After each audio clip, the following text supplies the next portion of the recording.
Much for this kind introduction, and thank you, Ines, for inviting me. It's a pleasure to be in the Portuguese context, and it's so easy today when we can do it online. I can also see that we are quite a small group, which will facilitate the dialogue a lot. So you can, if you want, you can interrupt me when I speak.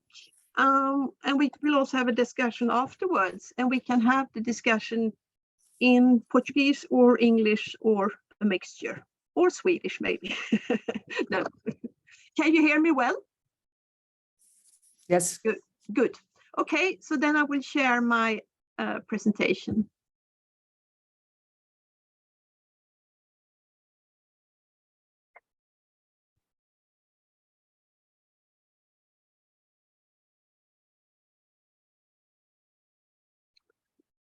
So the title of my presentation is Civilizing the Ex-Colonisers, Counter-hegemonic Discourses at Workplaces in Maputo. And I was in Maputo in 2018 and 2019, just before the pandemics. So my ethnographic material is from that period of time. You can also see my email address here if you want to get in touch with me afterwards. So today, the thrust of my presentation is that I will talk about the interplay between Mozambicans and Portuguese at workplaces in Maputo. I will talk about transmission of knowledge, and in particular, the transmission of knowledge from Mozambicans to Portuguese, which might be a quite unexpected theme, and was for many, maybe especially for the Mozambicans. And I will talk about, when I talk about transmission of knowledge, I will talk about these civilizing discourses or everyday practices and instances when Mozambicans try to teach proper or moral behavior to their Portuguese mainly managers and bosses, because most Portuguese relate to the Mozambicans in position as managers or bosses. And I see this as a contribution to decolonial theory and to the exploration of other ways and new ways of knowing. And my presentation today is mainly based on articles published in the Journal of Southern African Studies and in Third World Quarterly. So if you want to read any of them afterwards, you can just look them up in these journals. And if anyone for any reason has problem getting access to the articles, just send me an email and I will send you the article. So this research that I will talk about in Mozambique was carried out by a team of four people. You can see me and Ines, who is a Mozambican geographer. You can see us on the here, and this is from an event when we presented for the Associação Portuguesa in Mozambique. We presented some results of our work, como os portugueses veem os moçambicanos e vice-versa em contexto laboral. So that was really interesting to have this dialogue with the people we had met and interviewed and so on.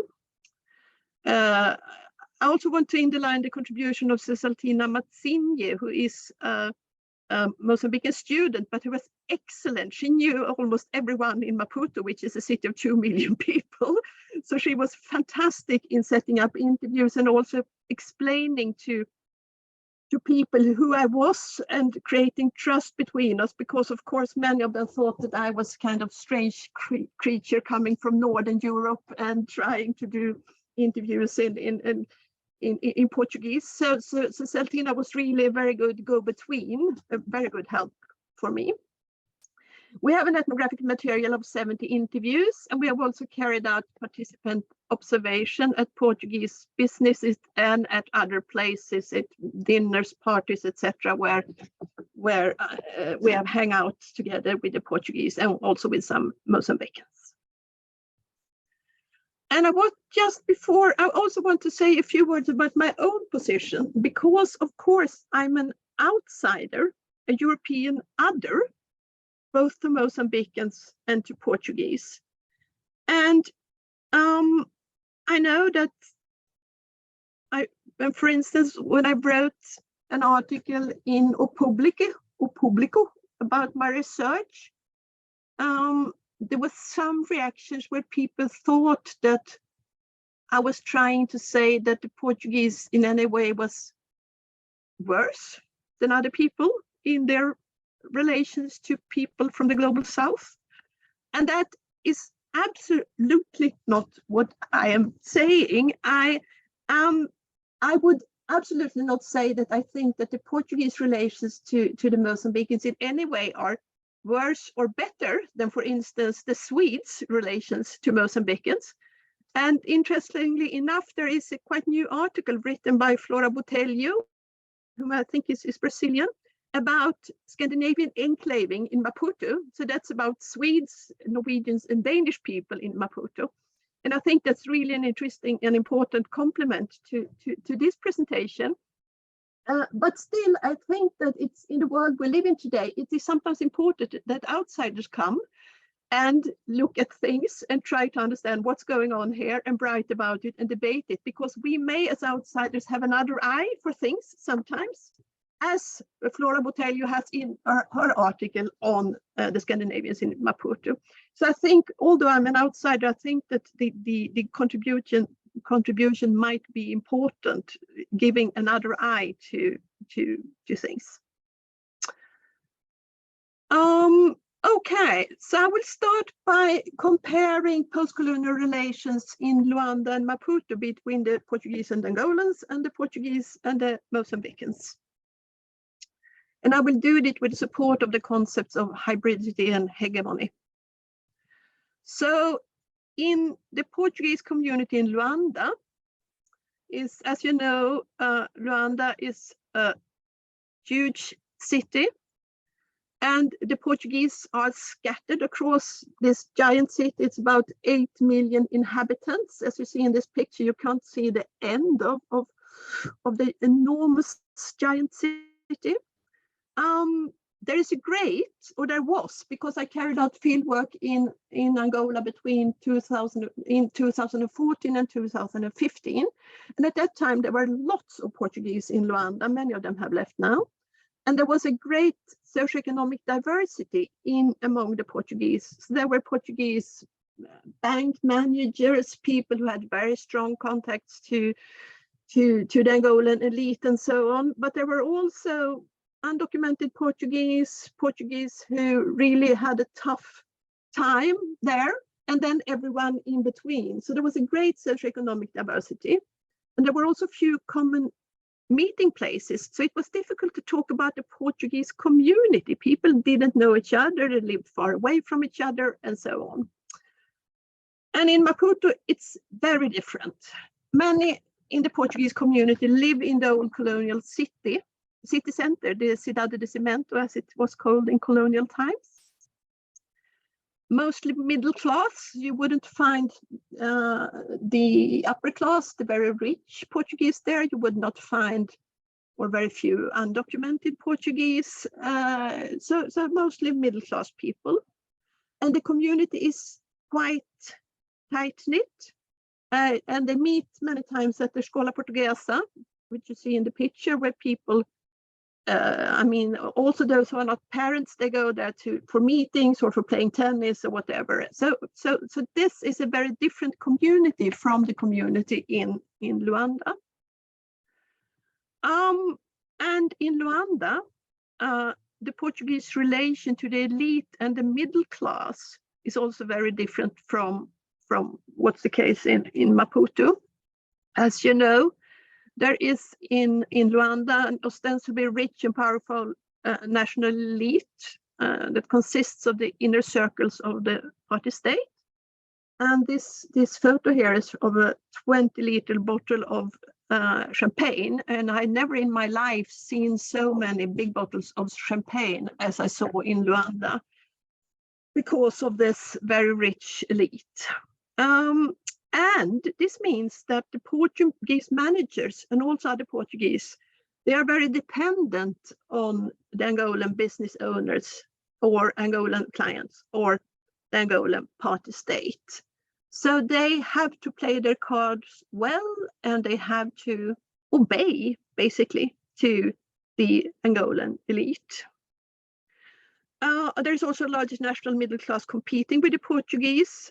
And as I said, there are some, or quite a few, at least when I was there, Portuguese living under difficult conditions. In Maputo, the national elite is much smaller and less conspicuous. It exists, but it's not as important as in Luanda. The middle class is also smaller. And whereas in Maputo, many were employed in Angolan companies or had important Angolan clients that they had to follow. In Portuguese, in Maputo, the case was rather that the Portuguese ran their own businesses and acted as bosses and managers. And these were not big businesses, they were smaller businesses, but still in relation to at the workplaces where we carried out field work, the Portuguese relations to the Mozambicans were mainly a hierarchical one, whereas in Angola there were this was not the case to the same extent at all.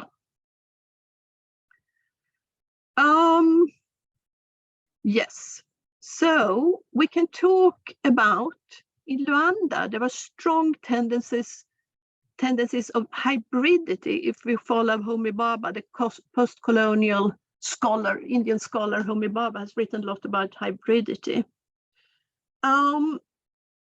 So there was ambivalent but strong feelings of recognition, and that is one important part of hybrid post-colonial relations, according to Homi Bhabha.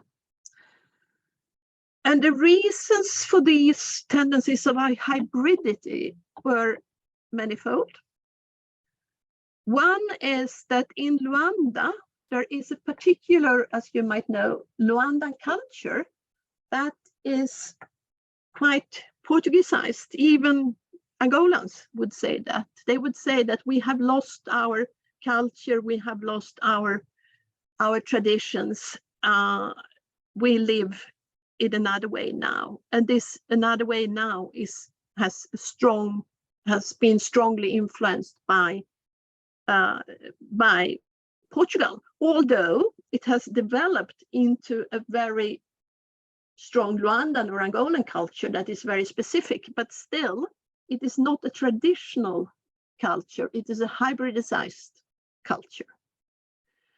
And in the Luandan middle class, many people talk to me about cultural similarities between themselves and the Portuguese.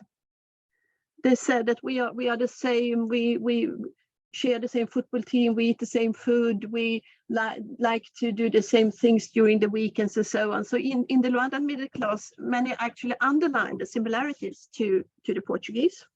Whereas and the Portuguese also talked about an easy integration due to affinity in lifestyle and preferences. In Maputo, I found the language, the meanings and the practices much less Portuguesized. I mean, one very obvious example is that Portuguese is much more spoken in Luanda than in Maputo. There is also a strong influence from South African racial segregation, which contributes to the hegemonic relationship between Portuguese and Mozambicans. And there is a large social and economic distance between the two groups, much larger, I would argue, than in Angola. So in Maputo, there is a strong hierarchy and a strong coloniality. And I will come back to that. So the Portuguese in Maputo, there are 4 broad categories of people. the newcomers who came after the financial crisis and the crisis in Portugal and the austerity measures and everything that prompted the immigration to Angola and Mozambique. There are newcomers who also came quite lately, but who have a family history related to Mozambique. So their parents or grandparents have been in Mozambique. There is a group of returnees, people who lived in Portugal or South Africa during the civil war, but who left when the civil war broke out, but who came back after the war, has been living in Maputo since then. And they have left the country, and they are sometimes called Laurentinos from Lorenzo Marquez, the old colonial name of Maputo. But people from all these groups often run small and middle-sized businesses in construction, transport. They also might have restaurants, cafes, bars, and they also do some agriculture, although that's not so common in Maputo.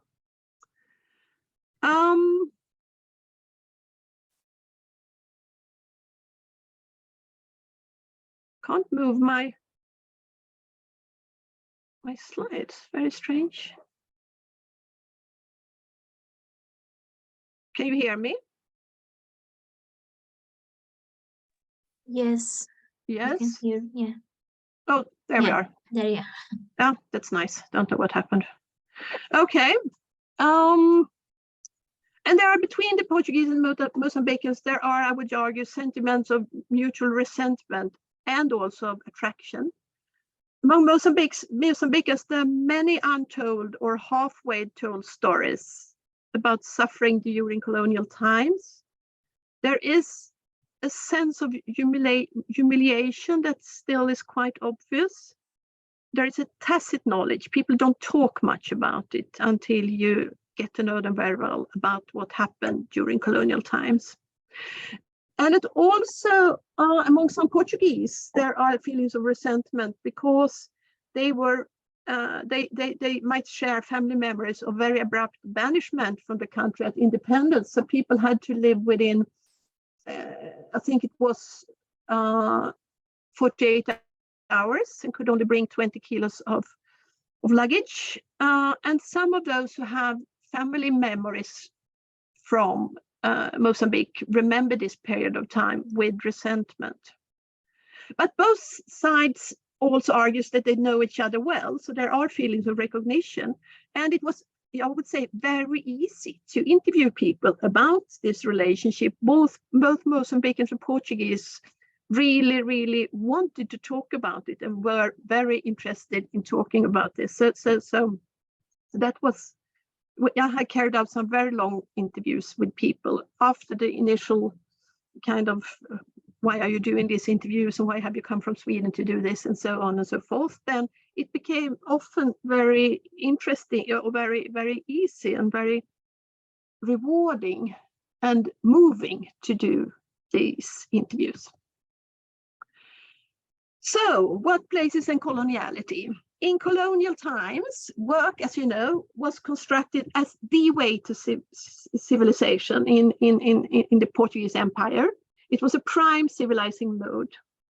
And the colonial Portuguese exploitation focused strongly on labor. Everyone had to work for the Portuguese, or most people had to work for the Portuguese. And this still influences contemporary notions about working for the Portuguese, that people easily, Mozambicans easily feel exploited by their Portuguese bosses and managers. And today I would argue that labor relations largely are a continuity of coloniality. Colonial structures have developed into post-colonial hierarchies at workplaces. And the Portuguese bosses often have quite paternalistic or maternalistic management strategies. I could hear that they sometimes talked to their Mozambican employees more or less like they were children. They didn't always take them seriously. They talked down to them in quite obvious way, but on the other hand, sometimes tried to also support them when their employees had problems. But it was a top-down paternalistic approach that was quite strong. And the coloniality of knowledge is the epistemic dimension of coloniality, which means that the continuity of a certain kind of knowledge, the colonial knowledge, continues to dominate. So that the coloniality of knowledge means that knowledge still is understood as something that moves from the global north to the global south.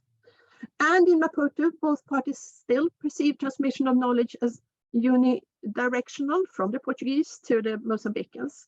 The Portuguese have an educational attitude, and the Mozambicans, when I asked them about, have you taught the Portuguese anything? In many cases, people didn't understand the question. It was so strange to them that I could think that they could teach their Portuguese bosses or managers anything, which was in a way sad. So I had to rephrase and explain that maybe because the Portuguese might be new here and there might be something that you know that they don't know, and they might need something to integrate. And when I explained this, then Mozambicans started to talk about things that they had taught the Portuguese. Buenaventura Sousa Santos, he has, as I'm sure you know, he uses the concept of the abyssal line, and he says that the knowledge, the epistemological knowledge, division between the global south and the global north is abyssal because of this coloniality of knowledge. So he uses the concept of abyssal to underline the very strong division. But I will argue in this presentation that the abyss is not total, that there are cracks in the abyssal. But, well, according to Sousa Santos, the abyssal division is total. And this quote that I have here from a male Portuguese entrepreneur is maybe an indication of the fact that the abyss sometimes is still untouched, or that it still is very strong. So this Portuguese entrepreneur, he said that it's necessary to say the same things every day and every hour. They, the Mozambicans, are disinterested in life. They work just because somebody has told them that they have to work. They don't work properly. They have no ambitions. This is because they know that tomorrow they may die, either because they're assaulted or in a traffic accident or by AIDS. Basic person in terms of culture and education. But there are, of course, some who are better than the average. So I think this quote, in a strong sense, demonstrates the continuity of the abyssal line and the coloniality of knowledge. And in our article, when we talk about this, we talk about civilizing the ex-colonisers, and how do we then conceptualize civilize? Well, we see civilized as a particular set of bodily performances appropriate in a given time and space. It is to master recognized forms of behavior. It's about rationality and orderliness. And to be civilized is also a specific form of knowledge. It's about knowing how to do, a competence in embodying reality. And it was this kind of knowledge that the Mozambicans tried to transfer to the Portuguese. It was not the theoretical knowledge appropriating reality, not knowing that. It was rather knowing how to do that. The Mozambicans tried to, knowing how to act in order to be a civilized person. That was the form of knowledge that the Mozambicans tried to transfer. And of course, civilized is a very heavily loaded concept. It goes back to the division in colonial times of people in the colonies as civilizados, assimilados, and indígena. And the Mozambicans himself would never talk about the Portuguese as not being civilized. That was impossible. It is us who use this word and define it in the way I described in the last slide. But the Mozambicans would rather talk about falta de educação, arrogancia, racismo, etc., etc. They would not say that the Portuguese lacked civilization. So what kind of civilized capacities do the Mozambicans try to impart to the Portuguese they meet at workplaces? So now we come to the empirical focus, the empirical part of my presentation here. Firstly, and most importantly, it was the question about avoiding palavrões, about avoiding foul language. And this was, I was really surprised that this was so common. Nearly all Mozambican workers I talked to brought up this. They talked about low salaries, and then they talked about bad language. Over and over and over again, I heard this.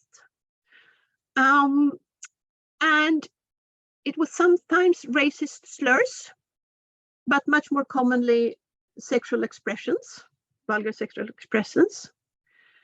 And the Mozambicans interpreted this as signs of disrespect and as a strong denial of the humanity. It was really very offensive to many of them. And they also said that it also constituted a breach with societal moral and religious order.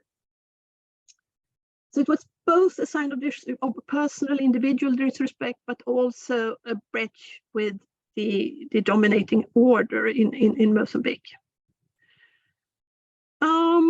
So some quotes here.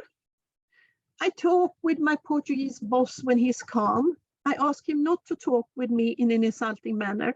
For us, caralho is not a light word. He asked me to forgive him. But this, as these construction workers, many choose to talk to the port. They were very,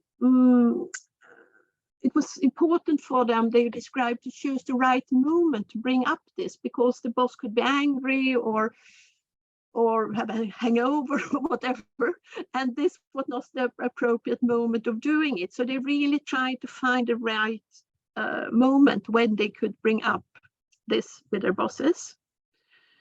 Another male worker said, referring to male genitals or using improper words about our mothers or skin color when dealing with Mozambicans, a sign of disrespect and a total neglect of recognizing us as humans like them. And a third one said, they use ugly words every day. It's normal for them, but I don't like it. They also talk in that way among themselves. They do it as if they were joking, but I can't use these words. My church doesn't allow me.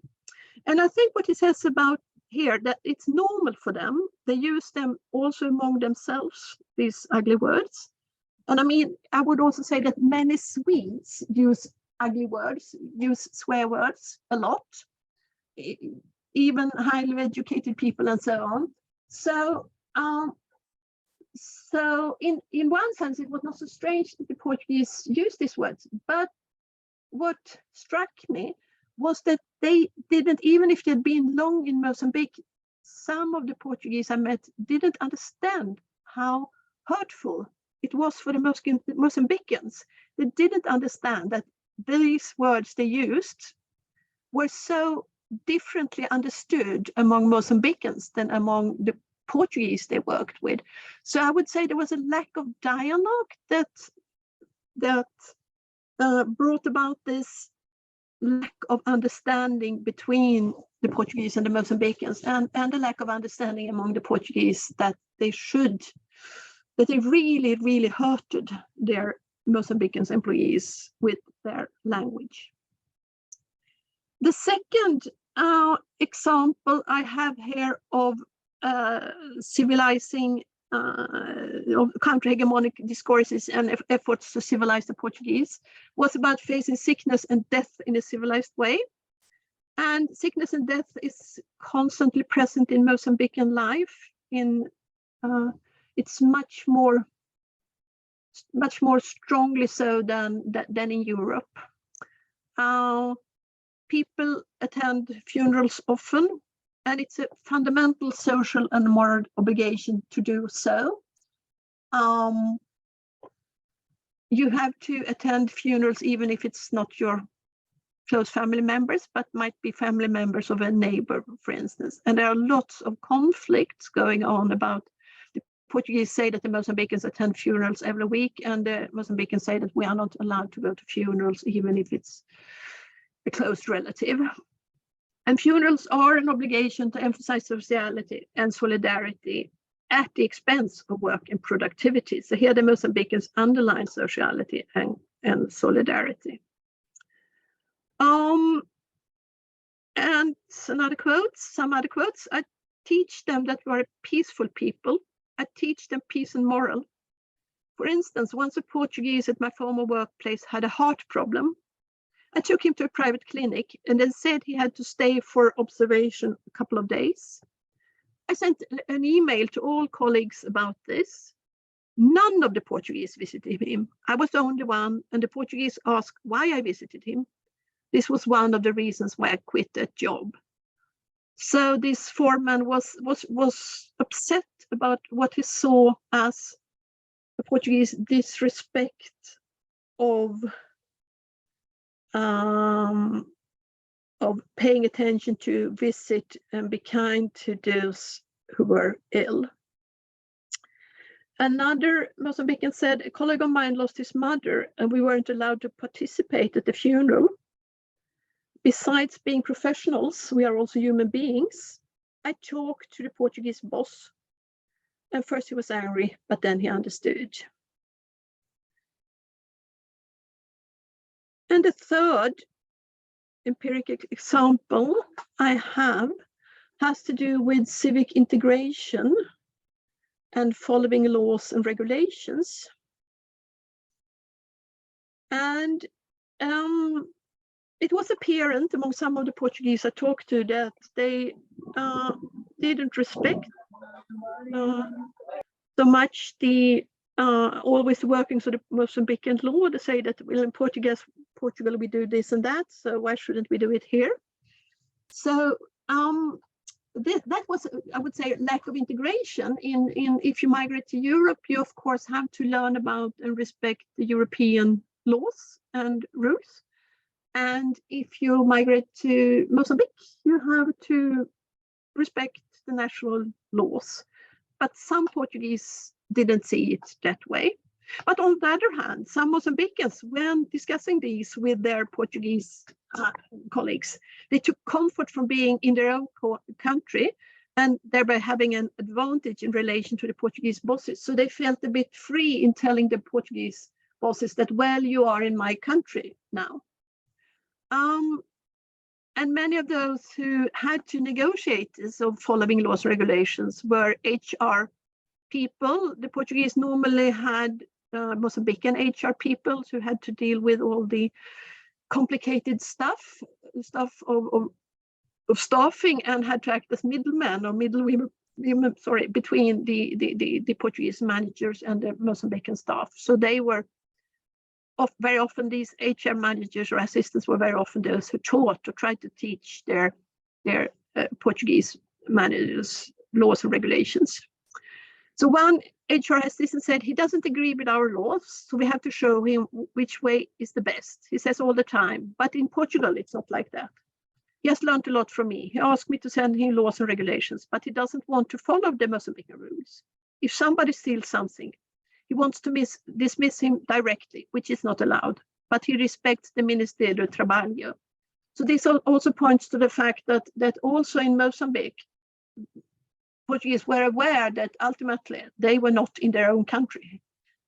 People in Angola were acutely aware of this. In Angola, in Mozambique to a lesser extent, but still they knew, of course, that they had to respect the government institutions. Another one said, when I taught him that I was in my country and therefore had my rights, he calmed down. I didn't go to his country and ask for work. It was he who opened a company here. He has to respect me as a human being. So you can see here that there is something has happened with regard to how Mozambicans see themselves in relation to the Portuguese.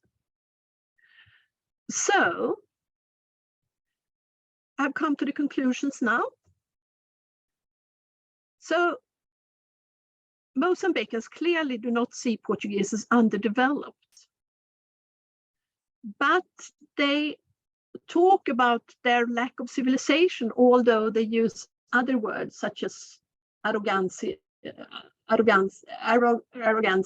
and racism and falta de educação.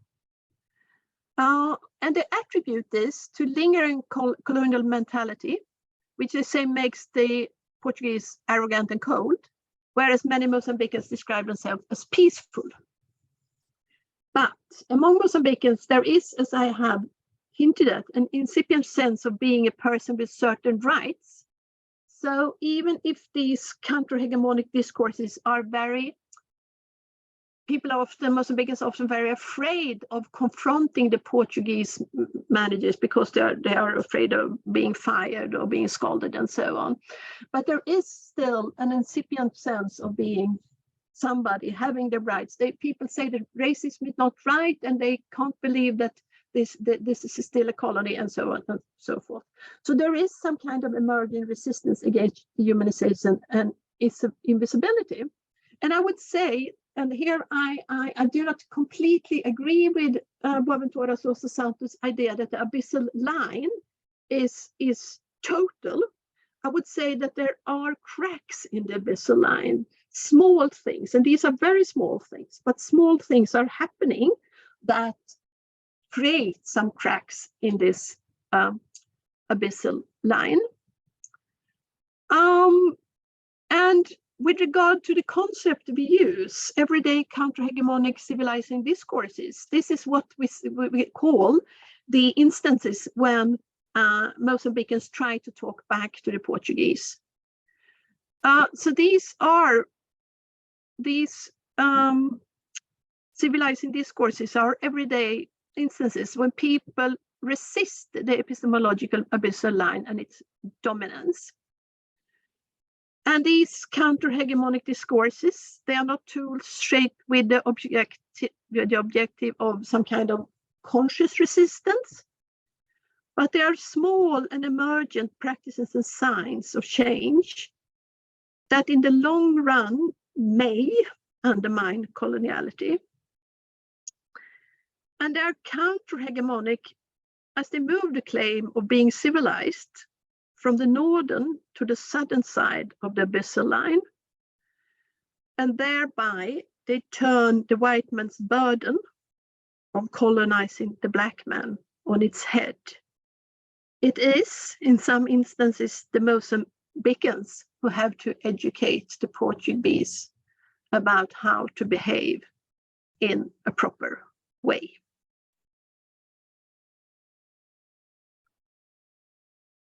So this was my presentation. Agora podemos falar português.